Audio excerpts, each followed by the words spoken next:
Morning, everyone. Thought I'd throw up a quick video on a couple things dealing with volume and some stuff that you might need to know for this week. Couple quick things. This week and next week are the last 2 weeks that we have assignments going on, so please make sure you're getting that work done. As always, I have office hours Monday through Friday from 10 to 11 and from 2 to 3. This week, we're going to be working on volume. There are two assignments posted on volume. One is on Delta Math, that's what you're seeing here. The other one is going to be on Edulastic, so make sure you're signing in on that. All right, couple quick things. I'm not going to go through each part of these because they're all covered with formulas, basically. But on some of these, there are a little bit more word problems. I recommend take a minute, draw a picture. So what is the volume of a cylinder? In cubic feet with a height of 20 feet and a base diameter of 8 feet. Round to the nearest tenths place.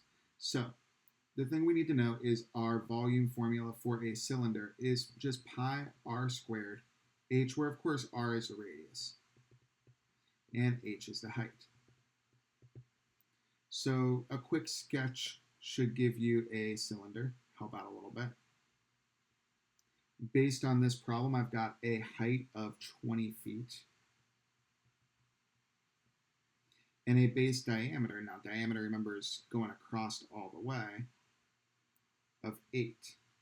Now, the base diameter of 8, that means I still got to figure out a radius. Good news, that's easy. We've done a lot with circles in the last month or so, so you should be able to take from 8 down to a radius of 4 here. So looking at that, I've got pi r squared h, which means I'm going to run pi in. My radius squared is saying 4 squared. Remember, that is not 8 times the height, which is 20. And that into your handy calculator will go just fine. Tens place, remember, you're not doing any sort of saving the pi here. Pi radius squared is 4 squared. 4 squared times the height of 20.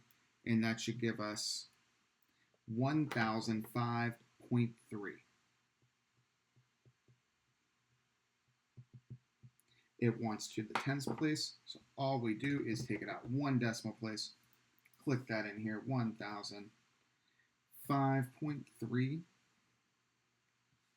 and submit answer, and we are good to go. Go take a look at a couple of other things here.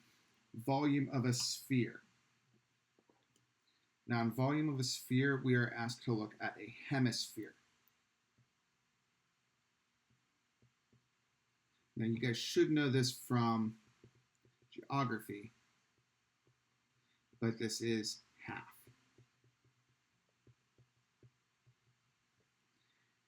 So if I'm looking at a hemisphere, a whole sphere is 4/3 pi r cubed. So a hemisphere is going to be half of that. And I like just going 4/3 pi r cubed over 2. Why does that sound?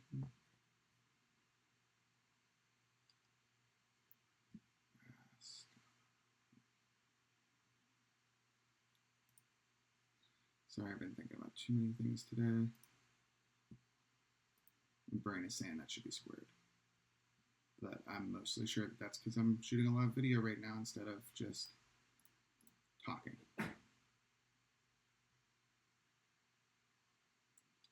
I was right. My brain just wanted me to be wrong. So 4/3 pi r cubed, we'll divide that by 2. So my diameter here is 56.7, giving me a radius of half that, 56.7 divided by 2, 28.35. Keep that in form and just plug in 4/3 pi 28.35, cube that, divide by 2. And I would run it straight in a calculator like that. 4/3 pi radius squared, 28.35. Cube that, so that's a little up arrow 3, or you're on Desmos calculator, and divide the whole thing by 2. Volume can get pretty big, 47721.9.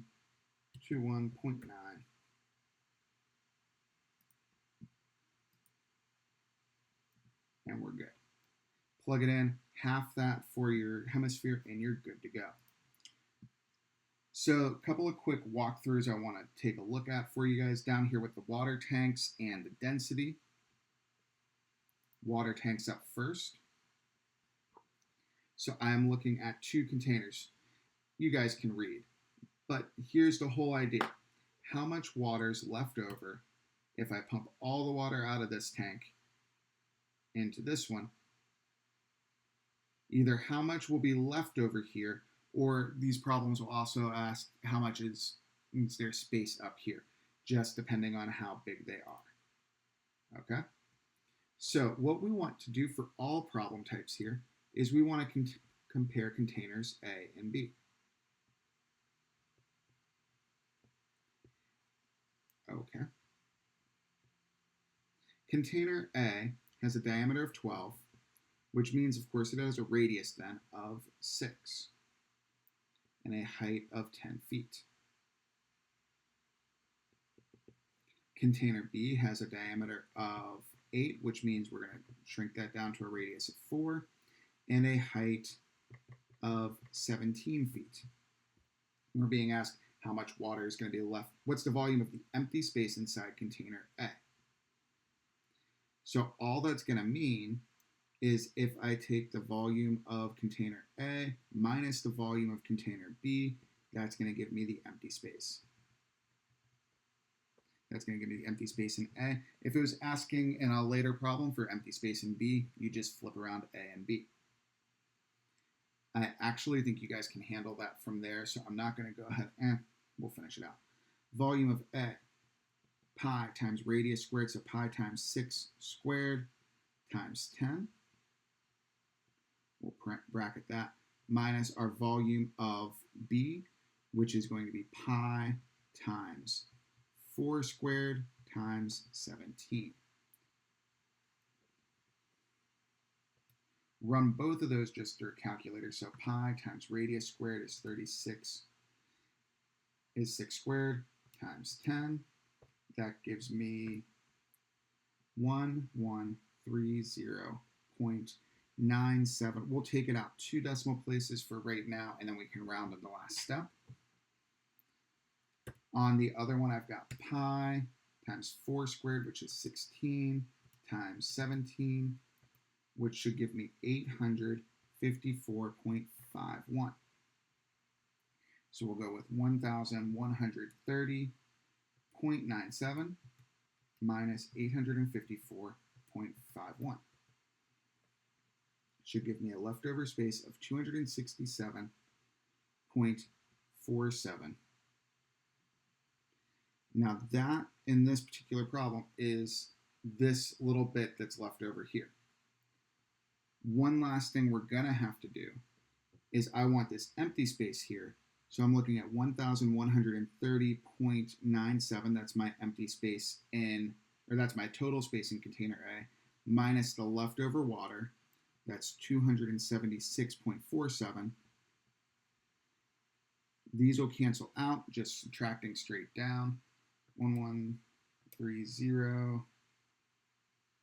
This should have been 46.97 minus our 276.46, and that leaves me with 854.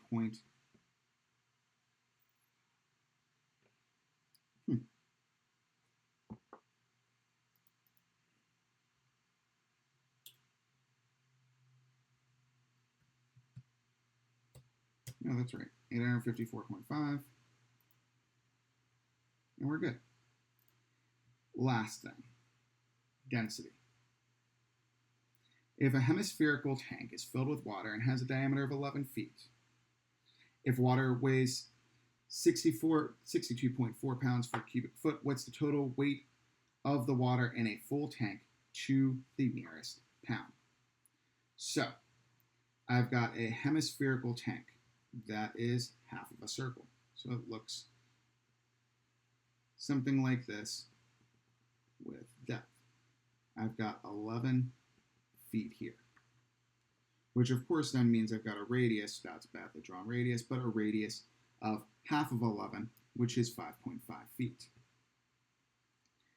If water weighs 64.2 pounds, we're going to have to figure out our poundage here in just a moment. Super easy to do this though. We've already done part of it. 4/3 pi r cubed divided by 2. We did hemispheres a couple of examples ago. We'll just run that same idea. 4/3 times pi times our radius, which remember that's 5.5. Make sure you simplify that to the third power, and all divided by 2 gives me 348 point, we'll go out 2 decimals and we'll go 0.45. And that is our cubic feet in this hemisphere. We are asked for the weight, and we're saying that water weighs 62.4 pounds. So times 62.4, and that'll give us our total weight in this hemisphere.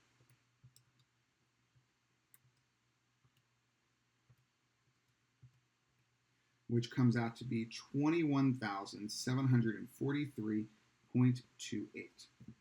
And it wants to the nearest pound, so that means decimal stuff gets eliminated. We go over here, we go 21743, submit the answer.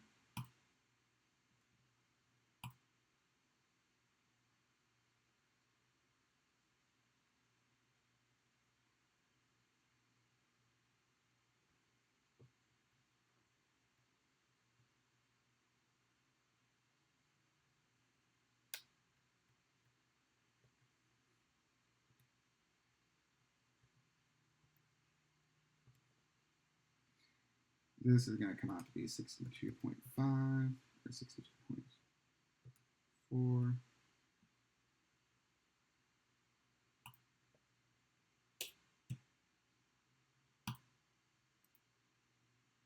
So this is a case where rounding actually entirely matters. It takes it out 3 decimal places. If I go out a little bit farther, I use that as the answer. It actually comes out to be 0.455.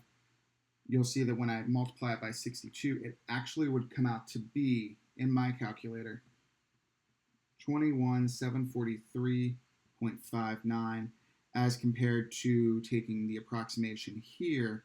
This came out to be 21,743.28, which is just enough to cause our rounding to go off. All right, that's all I got for you guys today. Have a great day and do some work.